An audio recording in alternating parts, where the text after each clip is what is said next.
Welcome to GoFit TV. Today we've got 4-time Paralympic Champion, 9-time World Champion Michael McKillop on the show.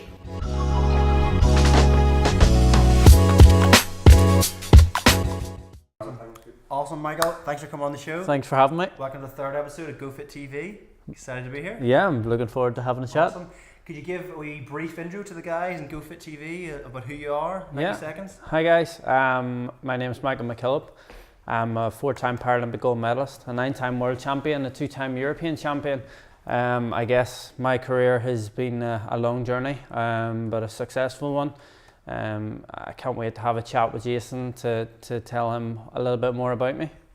Yeah, good man, cool. We'll throw up the social media channels on there, get him, follow him on Twitter, follow him on Facebook, get involved, chat up. All those sponsors get involved. This big man's a big name, just been back from the Paralympic Games. Enjoyed yourself there? Yeah, going back to London 2012, kind of thinking of never having the opportunity to go back to London, but obviously in 2017 I had that opportunity and to go back and win 2 gold medals.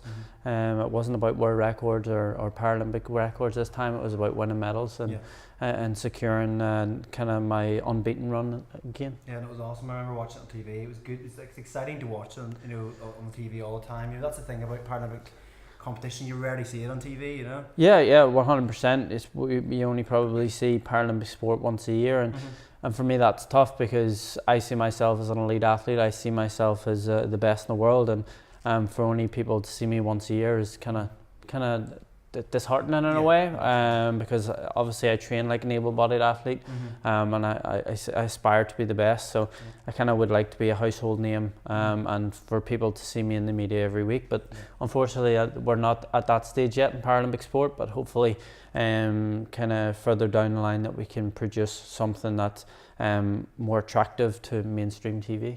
Awesome, cool. Okay, so can you give a wee bit more information? I know you give a wee brief intro to yourself, but can you give a wee sort of information about where you've come up from youth, about your disability, and about how sort of soft tissue therapy and physio has also improved, how you've been over the last couple of years? Yeah, obviously being diagnosed with a disability of 2 years and 10 months was probably tougher on my parents at that stage because I didn't know any different, but they used occupational therapy, speech therapy and physiotherapy, and for me, if it wasn't for them 3 key aspects of my life, I wouldn't be sitting here talking to you today because I probably would be a lot more severe and disabled. I probably wouldn't have the use of my right hand. So for me, it was vital for having that in my younger years. But even now that I'm an elite athlete, I'm a full-time athlete, I would see physiotherapy twice a week. And that's what keeps me going as well, because I would tighten up a lot more. It takes me slightly longer to recover than compared to another able-bodied athlete. And suffering from epilepsy as well with me. Everyone has to be tapered and critiqued to change what kind of I can do rather than the mainstream kind of athlete. So for me, services is vital, and so why I'm alive, and also why I'm able to train at such a high level. For me, growing up with my athletics, I started very young, but I went on to compete in the able-bodied standard as well, and I've been lucky enough to represent Ireland able-bodied. It's never happened to a lot of Paralympic athletes. Probably the most common one would be Jason Smith. Pretty close relationship with your dad. You obviously work as your coach.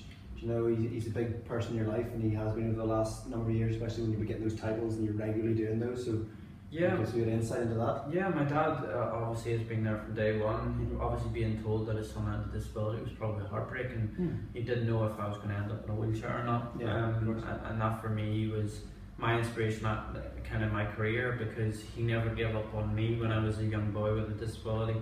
He was inspired to create someone that could be the best that he could be, and lucky enough that I've had a career that's been very successful. But it was through my dad's hard work when I was younger, but also whenever I'm a late athlete now and him kind of coaching me.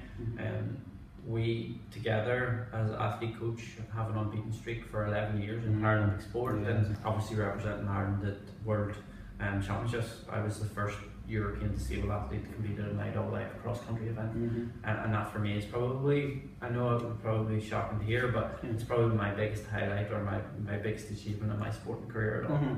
Yeah, and then you're a really close relationship with your dad. You obviously work as your coach. He's a big person in your life, and he has been over the last number of years, especially when you've been getting those titles and you're regularly doing those. So Yeah. Gives you an insight into that. Yeah, my dad obviously has been there from day one. Obviously being told that his son had a disability was probably heartbreaking. He didn't know if I was going to end up in a wheelchair or not. And that for me was my inspiration at kind of my career, because he never gave up on me when I was a young boy with a disability.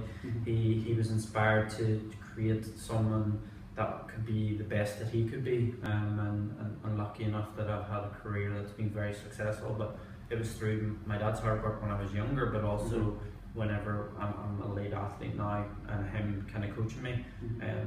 We together as an athlete coach have an unbeaten streak for 11 years in Paralympic sport. Yeah, that's impressive. And if you go and ask any manager, any coach, any fitness coach, kind of name me a person that can have that kind of on your resume, and there is nobody. So me personally, I see him as probably one of the world's best coaches. I know he coaches me as a Paralympic champion, but if you were to look at his philosophy and his way of training, I personally think he could walk and coach any athlete to be a very successful athlete. And that's great to see. You know, that's the thing. It's what you got to do. You got to have that relationship with coach and an athlete relationship. You know. So we're going to talk about a couple of different things. I remember we were talking about earlier about future plans for you. So, what's the plan? You're 2017 now. You just come off the Worlds. What's the future plan? Not just sport, but also other adventures you have. Yeah, I think everyone knows probably or people that don't know who I am. Basically, I'm coming to the end of my career. I've set my target of trying to get to Tokyo in 2020, and then hopefully retire there with my unbeaten streak still intact. And with that, then I look to adventure into something slightly different.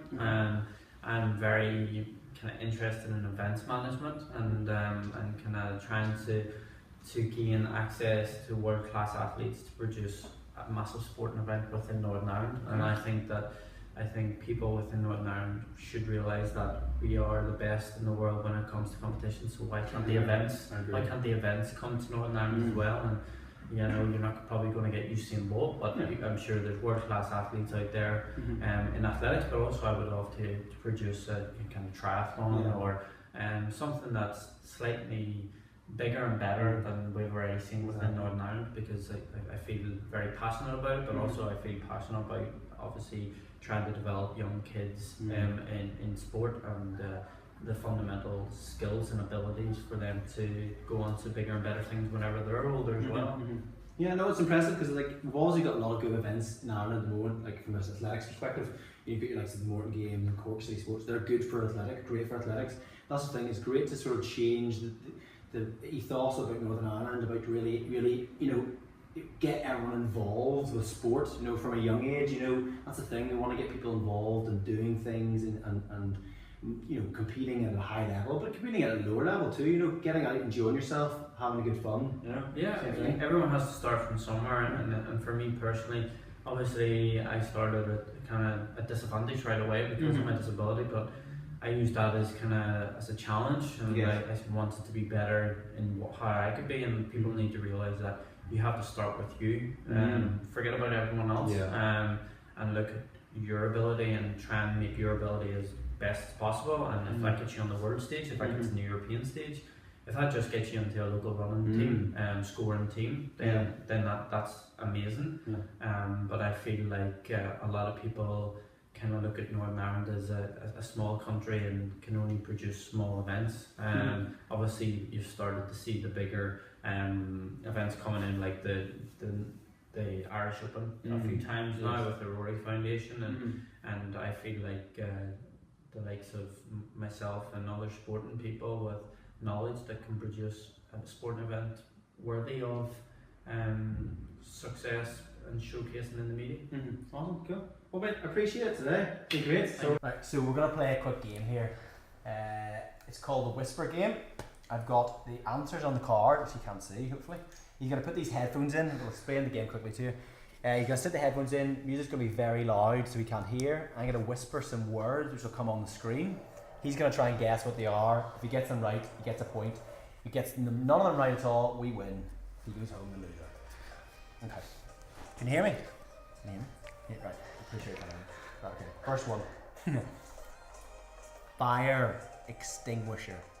Chewing gum. Fire Fire extinguisher. Fat man. Fire extinguisher. Fire engine. Oh, close. Okay, take him on. Right, okay, the first one was fire extinguisher. Okay, that's not bad. Okay, next one, right, go back on again. Another 3 to go. Ready? House of Fraser. House of Fraser. House of Fraser. Heart attack. No! House of Fraser.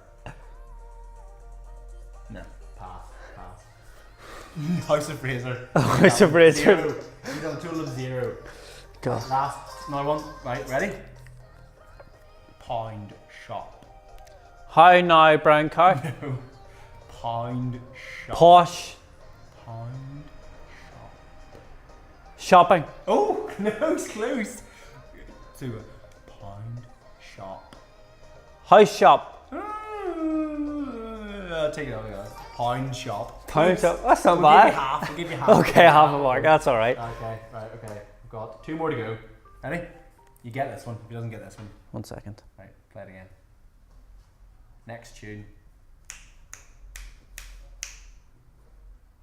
Come on, any chance? Trying to play a game here. Ready? Jason Smith. Jason Smith.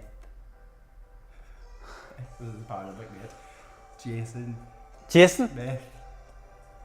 Jason Smith. Smith. Jason Smith. Smith! Jason Smith! Yeah! Yes! 1 point. 1 point. You've got 1 to go. Okay, One well. to go. Last one. Ready? James Bond. James Bond. 2. Ah, 2. see. Good See? job. Thank No, you. 2.5. Don't forget that Sorry, half. 2.5, Don't forget the half. Alright, 2.5. Right, guys. That's it done. That's the episode done for today. Appreciate Michael coming on the show. Remember to follow us on Facebook, Twitter, Instagram. Subscribe to the channel, and we'll be together and ready for the next episode in a couple of days. See you soon. Thank you.